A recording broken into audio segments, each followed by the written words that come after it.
오늘 하나님께서 우리에게 허락하신 말씀은 요한복음 8장 12절로 20절 말씀입니다. 로마서 3장 9절과 18절을 중심으로 은혜를 나눠볼까 합니다. 말씀 중에 변경될 수도 있습니다. 주제는 얼마나 돌을 던지고 맞아야 해라는 주제입니다. 말씀은 나는 세상의 빛이다라는 이 말씀 위에서 은혜 나누고자 합니다. 우리 주님이 첫 번째 나는 생명의 떡이라고 자기를 계시하셨고, 두 번째 나는 세상의 빛이라고 자기를 계시하셨습니다. 요한복음 1장 4절에서 그 안에 생명이 있었으니 이 생명은 사람들의 빛이다 라고 말씀하셨어요. 그러니까 말씀이, 태초에 말씀이 계시니라. 이 말씀이 하나님과 함께 계셨으니 말씀은 곧 하나님이시라. 예수님이 말씀이시고 하나님이십니다. 그가 태초에 하나님과 함께 계셨으니 모든 것을 창조하기 전에 하나님과 함께 아버지 하나님, 아들 하나님이신 예수 그리스도, 성령 이 삼위일체 하나님이 함께 계셨던 거예요. 만물이 그로 말미암아 지은 바 됐으니 지은 것이 하나도 그거 없이 되는 것이 없느니라. 그러니까 아버지 하나님이 의장이 되시고 우리가 천지를 창조합시다. 사람을 만듭시다. 저 사람들을 구원합시다. 저 사람들을 심판합시다.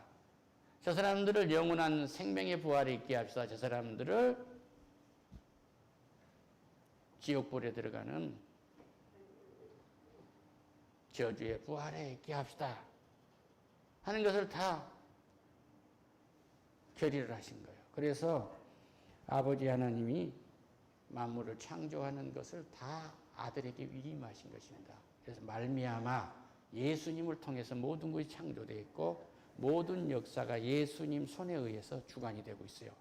이 일을 하시도록 성령께서 도우시는 것입니다. 할렐루야.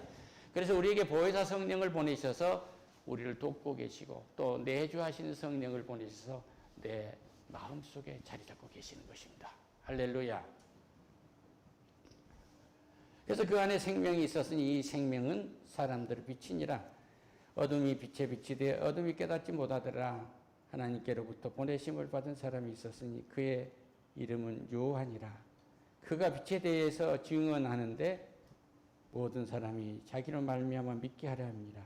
그는 빛이 아니요 이 빛에 대하여 증언함이라. 어떤 사람도 복음을 전한다고 해서 빛이 될 수가 없어요. 빛은 예수님 외에 계시지 않는 것입니다. 할렐루야. 이 빛이 요한계시를 가면 태양이 필요가 없어요. 너무 이 빛이 밝아가지고 태양이 필요 없도록 그렇게 밝으면 은혜를 우리는 잊게 되는 것입니다. 예수께서 말씀하여 이르시되 나는 세상의 빛이니 나를 따르는 자는 어둠에 다니지 아니하고 생명의 빛을 얻느니라. 태초에 하나님이 천지를 창조하시고 우리를 구원하실 때 그 빛이신 생명이 이 땅에 왔는데 주인이 왔는데 빛이 우리의 주인인데 생명의 주인인데 알아보지는 못한 거예요. 자기 백성이. 그런데 얼마나 알아보지 못했느냐 그러면 8장 1절 이하로 보면 예수는 감람산으로 가시니라. 그러니까 올리브산에 예수님이 가시는 것이죠. 아침에 다시 성전으로 오시니 백성이 다 나오는지라 거기 앉았어.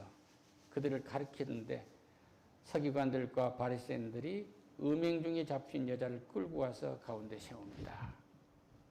서기관 그러면 종교학자들입니다. 그러니까 기독교는 신학교라고 그러지만 유대교나 이슬람교는 법학대학이라고 그래요. 법을 가르치는 거라. 그래서 거기서 학위를 받은 사람이 이란과 같은 그런 것을 통치를 하는 것입니다. 그런데 그 사람들이 율법적으로 하니까 음행에 잡혀온 여자를 끌고 온 거예요. 예수가 말하되 선생이여 이 여자가 간음하다가 현장에서 잡혔어. 남자와 여자가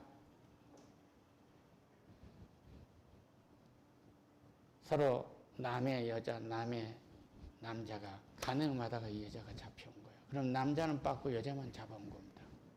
이 참혹한 현장을 보세요.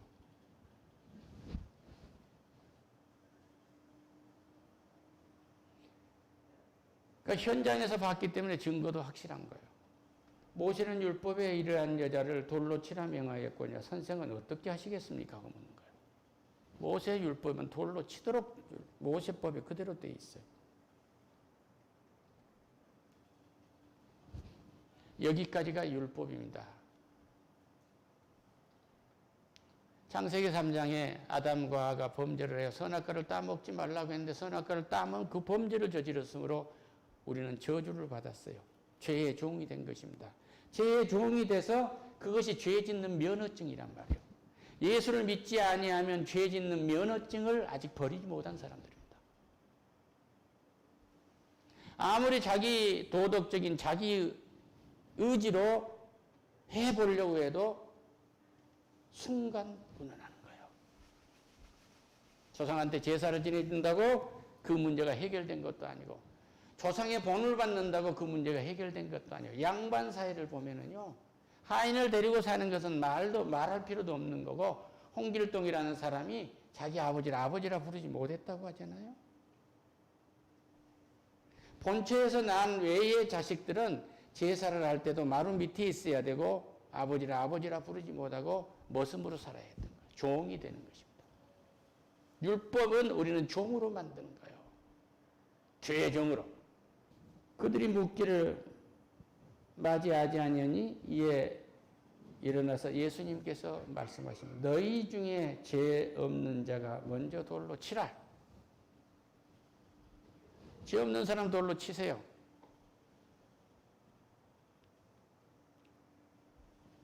모든 사람이 죄가 있다고 성경은 말하고 있고 로마서에서는 더없이 말씀을 하고 계십니다. 모든 사람이 죄인이란 말이에요. 이것은 은혜로의 초대입니다. 할렐루야. 다시 몸을 굽혀서 손가락을 땅에 쓰십니다. 그들이 이 말씀을 듣고 양심의 가책을 느껴 어도론으로 시작하여 젊은이까지 하나씩 나가고 오직 예수와 그 가운데 섰는 여자만 남았더라. 다 하나씩 어른부터 나간 거예요. 돌로 치라 죄 없는 사람. 예수께서 일어나서 여자 위에 아무도 없는 것을 보시고 말씀하십니다. 여자여 너를 고발하던 그들이 어디 있느냐? 너를 정죄하는 자가 어디 있느냐? 할렐루야. 예수님은 생명의 빛이기 때문에 죄로 죽은 우리, 간음하고 사는 썩은 우리가 빛에 들어오면 새로워지는 거예요. 할렐루야. 생명의 빛이 들어오면 우리는 새로워진단 말이에요. 그러고 말씀하세요. 예수께서 또 말씀하시되 이르시되 나는 세상의 빛이니 나를 따르는 자는 어둠에 다니지 아니하고 세상의 빛을 얻으리라. 할렐루야. 빛의 자녀들이 되는 것입니다. 예수 안에 들어오면 우리는 빛의 자식으로 변하는 거예요. 할렐루야. 어둠에 있지 않아요. 더 이상 죄를 짓는 면허증을 가지고 다녀야 할 필요가 없습니다. 도덕이나 윤리나 내 의지로 내가 의롭게 살겠다, 내가 율법을 지켜서 구원을 받겠다는 이런 능력이 없는, 유효성이 없는 면허증을 가지고 다녀야 할 이유가 없다. 할렐루야. 예수 안에 들어오면, 생명의 빛에 들어오면 나는 완전히 새롭게 되는 것입니다. 이런 은혜를 있기를 축원합니다. 로마서 8장을 중심으로 이해를 하면요, 로마서 8장 1절에서는 이렇게 말씀하고 계십니다. 그러므로 이제 그래서 예수 안에 있는 자에게는 결코 정죄함이 없나니, 이 가늠하다 온 여인은 결코 이제 더 이상 정죄해야 할 이유가 없어요. 과거의 것은 다 용서가 된 것입니다. 할렐루야. 그런데 교회 안에서도 네가 잘했다, 누가 잘했다, 뭐가 잘했느냐, 우리 집 안에서도 너는 왜 그러느냐, 뭐 했느냐 하고 질책을 하고 하는 것은 뭐예요? 계속 우리는 정죄의 돌을, 가늠하다가 잡혀온 여인에게 돌을 던지듯이 내 가족에게 그런 돌을 던지고 있지는 않으십니다.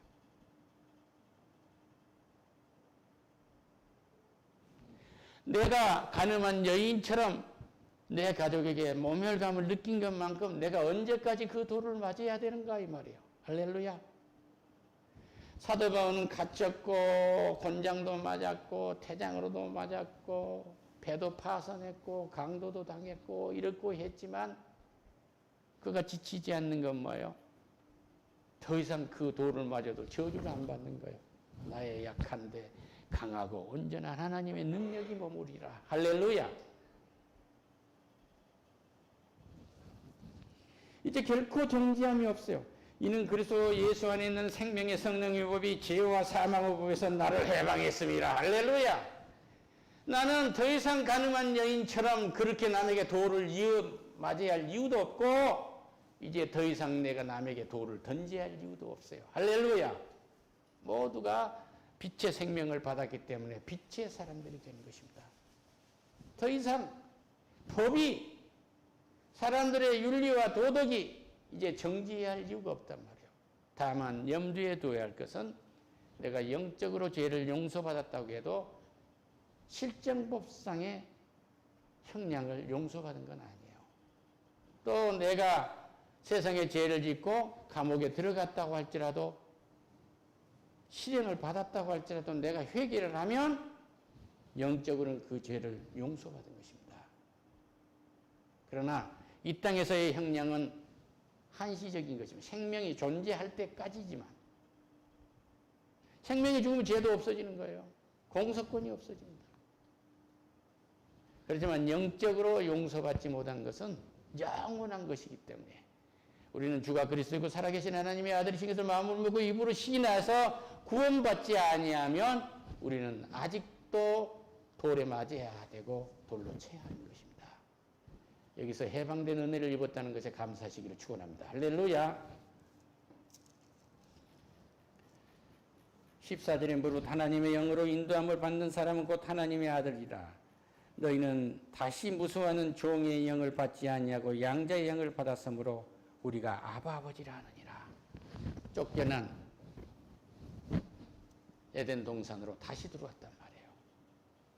성령이 친히 우리의 영과 더불어 우리가 하나님의 자녀인 것을 증언하나니 자녀이면 또한 상속자 곧 하나님의 상속자요 그리스도와 함께한 상속자니 우리가 그와 함께 영광을 받기 위하여 고난도 함께 받는 것이다. 아까 사도 바울이 내 약한 데서 엄청난 하나님의 은혜를 느끼기 때문에 고난도 함께 이길 수가 있는 거예요.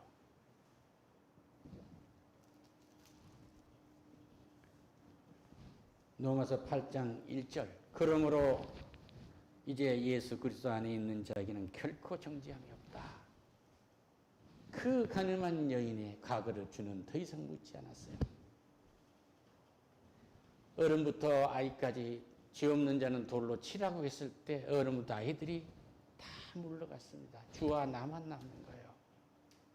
죄의 문제에 있어서는 다른 사람은 다 떠나가고 인간의 기억은 사라지고 하나님과 나만 하는 것입니다. 지금 같은 죄가 눈처럼 휘어질 것이다. 없어진 게 아니에요. 하얀 페인트로 도말하고 하나님과 나만 하는 거예요. 할렐루야. 이것이 은혜입니다. 25절에서 하야의 손을 보내십니다. 로마서 8장 25절에서 우리가 알거니와 하나님을 사랑하는 자 곧 그의 뜻대로 부르심을 입은 자들에겐 모든 것이 합력하여 선을 이루느니라. 할렐루야. 예수님과 함께 있으니까 이 여인, 가늠하다 붙잡혀온 현장에서 붙잡힌 이 여인은 그 철저한 율법학자들과 서기관들 앞에서도 정죄함을 받지 않아요. 똑같은 가늠한 자들이었거든요. 똑같이 돌로 친 자들이었거든요. 그런데 주님은 여기서 말씀하십니다. 로마서 8장 25절에서 우리가 알거니와 하나님을 사랑하는 자 곧 그의 뜻대로 부르심을 입은 자들에게는 모든 것이 합력하여 선을 이루니라. 할렐루야. 이 말이 무슨 말씀입니까? 어떻게 해야 쉽게 이해가 되겠습니까? 지도자가 되는 꿈을 꾸는 요셉이 꿈을 꿨어요. 곡식단이 다 11단이 나에게 고개를 숙여 이 절을 합디다. 저 별들이 다 나에게 절을 했어. 그럼 네가 우리의 임금이 되려고 하느냐고 그 형제들이 그를 팔았잖아요. 애굽의 종살이로 갔습니다. 보디발의 장수의 아내가 너무 아름다운 그를 보고 그를 겁탈하려고 했다가 죄명을 씌고 그는 정치범 수용소에 들어간 것입니다. 인생이 끝났지 않습니까? 그런데 거기서 떡 굽는 간원장과 술 굽는 간원장을 만나게 돼요. 왕하고 바로 통하는 사람들이란 말이에요. 둘이 꿈을 꿨는데 해석을 해줍니다. 당신의 떡을, 머리에 있는 떡을 새가 조금 먹였다는 것은 3일 후에 당신의 목이 날아갈 것이요. 술 붓는 간원장은 3일 후면 당신은 방전이 될 것입니다. 그때 나를 기억해 주세요. 그런데 잊어버려요. 떡 굽는 간원장이란 건 어느 정도냐면 그 나라의 곡식을 다 책임지고 있는 간원이에요. 술 붓는 간원장, 그 나라의 음료를 다 책임지고 있는 사람이에요. 어쩌면 댐도 그가 관리했을지 몰라. 임금이 꿈을 꿨습니다.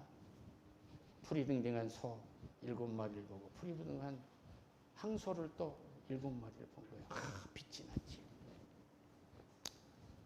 아무도 그것을 해석할 사람이 없고 대안을 제시할 사람이 없을 때 이걸 해결 못하면 다 목이 날아가게 생겼는데 사람을 생각하게 하신 거 하나님은. 저 감옥에 요셉이란 놈이 꿈을 해석할 줄 알아. 요셉을 불러왔어. 이건 내가 한 것이 아니고 하나님이 하십니다. 그래요. 할렐루야. 할렐루야. 빛인 하나님의 속에 있는 요셉은 어둠에 있는 사람들이 꾸는 꿈까지도 다 해석한단 말이요. 그래가지고 온 땅에 기근이 들어서 5년째 되던 날 자기를 팔았던 형제들이 곡식을 사러 왔습니다. 요셉인지도 몰랐어요. 그가 하는 말을 나중에 다 알고 형제인 줄 알고 얼마나 부들부들 떨었겠습니까? 그런데 염려하지 마세요. 하나님은 악을 선으로 바꾸셨습니다. 그래요. 할렐루야. 생명을 살리시려고 하나님이 나를 이곳에 먼저 애굽에 보냈습니다. 그리고 오늘 곡식을 당신한테 주어서 생명을 살릴 것이요. 두려워하지 마소서. 하나님은 당신의 악을 선으로 바꾸시려고 나를 먼저 보냈습니다. 이 말이에요. 할렐루야. 이게 뭐예요? 합력하여 선을 이룬 거예요. 절대 용서할 수 없는 가정폭력이요, 가정유괴요, 살인 미수인 그 형제들의 죄가 죄로 보이지 않고 합력하여 선을 이루는 하나님의 역사로 보인단 말이에요. 할렐루야. 와닿지 않습니까? 우리의 관계가 그렇게 하나님의 것을 도적질하고 모든 것이 하나님이 주신 건데 내가 했다고 자랑하고 모든 것이 하나님이 주신 건데 내가 했다고 자적들하는 게 의지했던 그러한 그 모든 죄가 드러난단 말이에요. 그런데 하나님과 우리의 관계가 아바 아버지라 부를 수 있는 관계로 합력해서 선을 이루어지는 거예요. 할렐루야. 예수 안에 들어오면. 이웃과의 내 관계가 용서할 수 없는 형제들과의 요셉과의 관계가 악이 선으로 바뀌듯이 그렇게 바뀌는 것입니다. 물질 관계의 관계는 어떻게 해요? 그가 애굽에 와서 총리가 되지 않았더라면 자기 아버지 형제들 그 백성들은 다 굶어서 죽었겠죠. 7년 흉년에.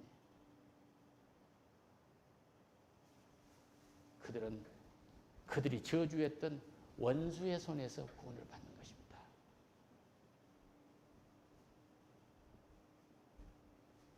빛으로 들어오면 원수가 원수로 보이지 않냐고 합력하여 선을 이루게 되는 것입니다. 십자가에 우리 주님이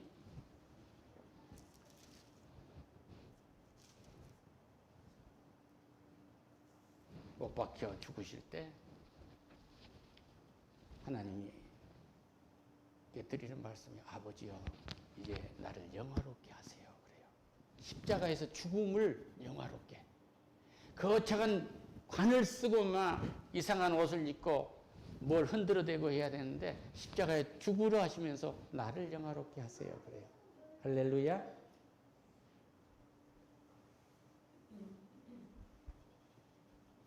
우리가 그렇게 하나님을 배신했고 십자가에서 예수 그리스도를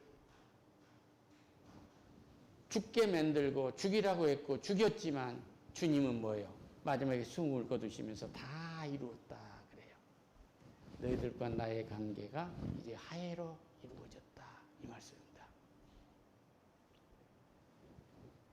로마서 8장 38절과 39절에서 하신 말씀을 보면 내가 확신하노니 사랑이나 생명이나 천사들이나 권세자들이나 현재일이나 장래일이나 능력이나 높음이나 깊음이나 다른 어떤 피조물이라도 우리를 우리 주 그리스도 예수 안에서 있는 하나님의 사랑을 끊을 수 없느니라.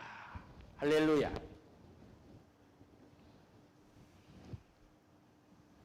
주 안에 들어오는 사람은 은혜를 먹고 사는 사람들이요, 하나님의 사랑을 먹고 사는 사람들입니다.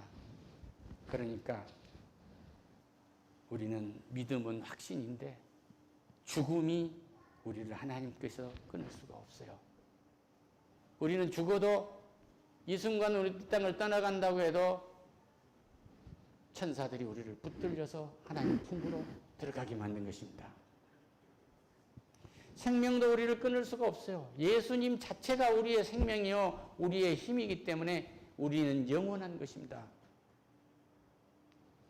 하나님의 신분으로 하고 있는 천사들이 우리를 끊을 수가 없습니다.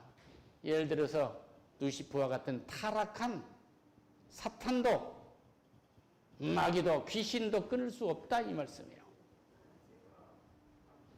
권세자나 현재인이나 장래인이나 능력이나 어떤 것도 현재와 미래의 어떤 것도 어떤 역사도 어떤 사건도 우리야 하나님과 관계를 끊을 수 없다는 것입니다. 이것이 빛의 사람들의 입은 은혜입니다. 높음이나 깊음이나 어떤 일에 높게 보이고 보잘것없이 깊게 보이고 우리를 위험하게 보이는 그 깊음, 그 어떤 두려움도 어떤 피조물, 하나님이 만들어 놓은 그 어떤 것도 우리를 두렵게 만들 수가 없다. 저 태양도, 달도, 별도, 구름도, 해일도, 지진도 하나님과 우리의 관계를 끊을 수가 없다 이 말이에요. 이것이 하나님의 사랑입니다. 하나님의 예수 그리스도가 우리에게 두 번째 하시는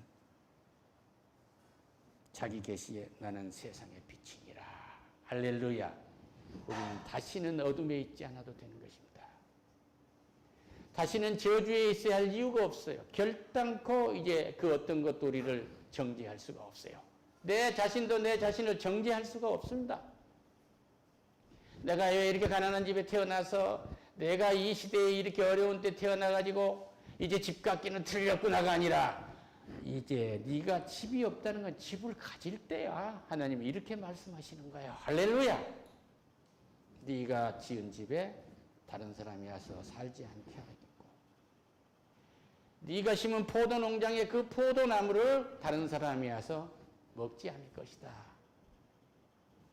네 아내와 네 남편을 네가 함께 살 거야. 100세가 되었을 때도 청춘처럼 살게 될 거야.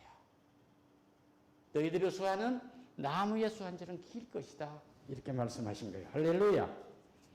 오늘 특별히 마지막으로 정리한 말씀입니다. 하나님 안에 있으면 이렇게 됩니다.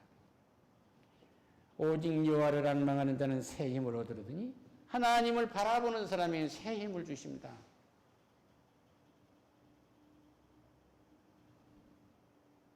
조상을 바라보는 자는 저주의 힘이 나와요. 조상이 그렇게 지팡이를 짚고 절룩거리고 살았기 때문에 나이가 든 나도 그렇게 될 것이라고 그렇게 그걸 바라보면 그렇게 되는 것입니다. 영원히 죽지 않는 영원히 젊어 있는 내 하나님을 앙망하면 새 힘을 얻는다 이거예요. 새 힘. 다리에 힘이 생겨. 허리가 펴져. 독수리가 날개치며 올라감 같을 것이요. 비상하는 힘이 있단 말이에요. 할렐루야. 단벌잡 다른 박질하 해도 곤비치 아니하겠고 걸어가도 피곤치 아니하리라. 장로님 바로 당신에게 주는 말이 피곤한 자에게는 능력을 주시며 무능한 자에게는 힘을 더하시나니 소년이라도 곤비하며 곤비하며 장정이라도 넘어지며 쓰러지느니라. 소년이 얼마나 힘이 들어요. 책봇대를 갖다가 탁 던져놓고 저주받았듯이 그렇게 되지 않아요. 그런데 오직 여호와를 앙망하는 자는 나이가 들었든지 나이가 듣지 않았든지 왜 늙어서 굴방에 앉아가지고 죽어도 먹다가 가슴이 아프면 가슴앓이를 하다가 마지막에 그렇게 처절하게 죽어가는 그 모습을 모델로 삼느냐 이거예요. 때의 하나님, 부활의 예수. 할렐루야. 이 하나님을 바라보면 조상으로부터 이 저주를 바라보지 아니하고 여호와를 앙망하면 새 힘을 얻을 것이다. 어떻게? 독수리가 날개치며 올라감 같을 것이다. 무엇을 끌어내릴 수가 있겠습니까?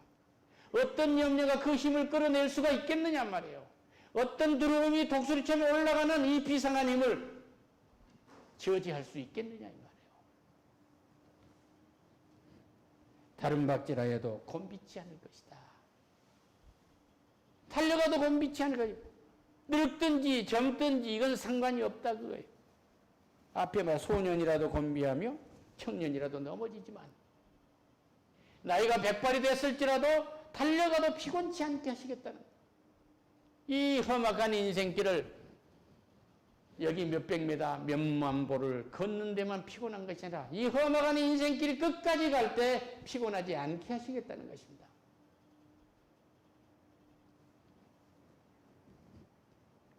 걸어가도 피곤치 않을 것이다. 사랑하는 아내와 남편이 그리고 사랑하는 가족들이 손을 잡고 걷는 것은 내 손을 하나님이 잡아주는 것입니다. 이 잡힌 손은 하나님께 잡힌 손은 다시는 놓아지지 않아요. 여러분의 인생길이 피곤하지 않고 독수리가 날개치며 올라감 같듯이 셈이 있을 것입니다. 다시는 율법이라는 놈이 우리를 정죄할 수가 없고 다시는 죄 짓는 면허증이 죄를 짓지 않도록 하는 빛의 사람으로 하나님은 초대하고 계십니다. 예수에게 인생을 거세요. 기도합니다. 할렐루야. 하나님 감사합니다. 빛으로 초대해 주신, 생명으로 초대해 주신 은혜에 감사합니다. 더 이상 인생을 낭비하지 않도록 축복하시옵소서. 예수님의 이름으로 기도드립니다.